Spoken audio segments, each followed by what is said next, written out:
Thank you so much to the chair and the vice chair for holding this hearing, and to all of the witnesses for being here today. Mr. Torfey, it's great to see you again. I've certainly enjoyed my time at Redstone Arsenal with you and Director Patel. Appreciate the briefing, and certainly hope that I encourage all of my colleagues to kind of go down and see firsthand the incredible work that you're doing.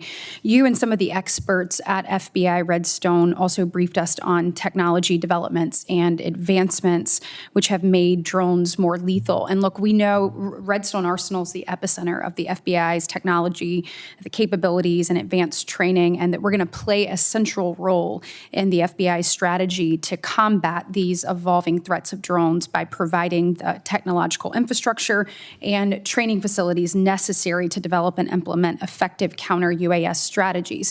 But what I want to know from you is how is the FBI keeping up with countering the technological advancements and increasing lethality of drones? Thank you for the question, Senator. And it was a real pleasure to host you along with Director Patel and Senator Tuberville at the visit at Redstone just 2 months ago.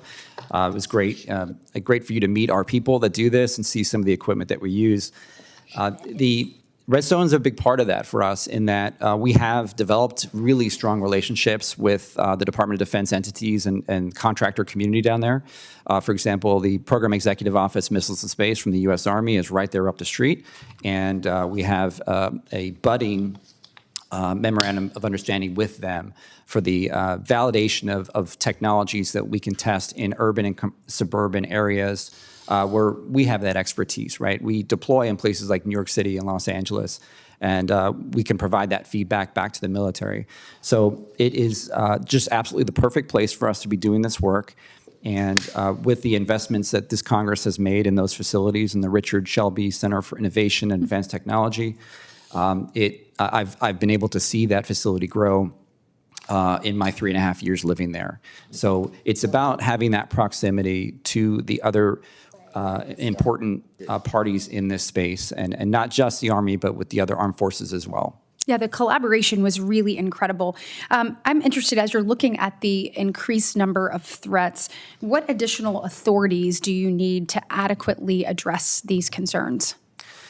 As stated in our written remarks, I think that the most important one that would deliver the most bang for the buck would be opening up the detection capabilities to all state, local, tribal, territorial, law enforcement, correctional institutions as well. Because as Mr. Willoughby said, it's very difficult to fight the enemy that you can't see. Mm-hmm. So we need visibility into the airspace.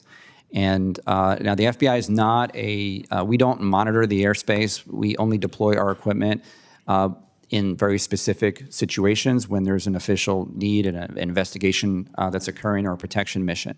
And of course, we would expect the same from our law enforcement partners. So that is the most important thing. And of course, in the written record, we've laid out all of the important pieces. And just quickly, when we're looking at cartels, we know Homeland Security has come out and done that threat assessment and looking at cartels using drones along the border.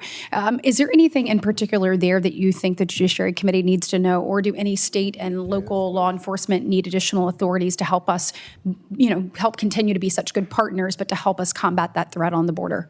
Yes, I'm glad you brought that up. We're doing things with the Mexican government, the Mexican armed forces and law enforcement, trusted, vetted partners. We're sending people down there to train them on drone exploitation and the principles, again, not the specifics, but the principles of effective counter-UAS. And we are delivering best practices to them to keep them safer to fight the war. But then we're bringing back the things that they're learning in their country, because inevitably that will come into our country and we'll be better prepared. And through a training center and through the authorities delivered to the state and locals, we can then train them on what we are seeing in Mexico. So making that full link from what is happening from cartels in Mexico all the way to training state and local law enforcement in counter-UAS. Got it. And last thing, and this is going to be for all of you, I'd like each of you to answer this. Mr. Willoughby, you brought this up. We've heard this obviously from both sides of the aisle. But as we look to what's ahead of us, whether that's the FIFA World Cup in 2026, whether that's the celebration of our nation, the 250th celebration there, whether it's the Olympics in 2028 in LA, or whether it's just football in the fall here, coming up in just a few months.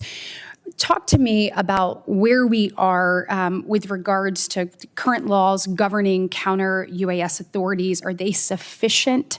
Number one, are the laws sufficient to actually do what you need to and protect individuals in these types of environment?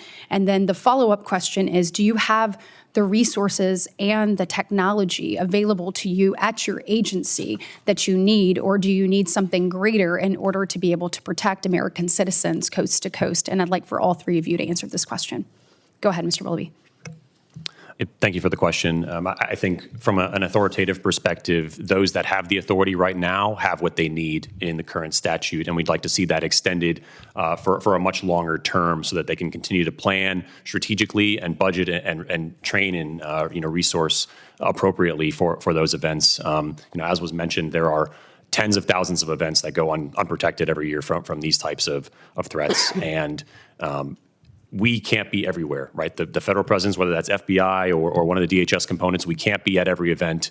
We cover the Super Bowl, right? What about the other 200 plus NFL games that are happening every Absolutely. year? And we need our state and local partners who are there charged with the protection of those stadiums in concert with these private groups at the stadiums to be able to understand what's in the airspace through detection measures and then have some sort of recourse or countermeasure capability to protect those stadiums. And again, we'll never have enough federal agents to go out and protect every NFL game, every MLB game, which means we need to rely on. Game.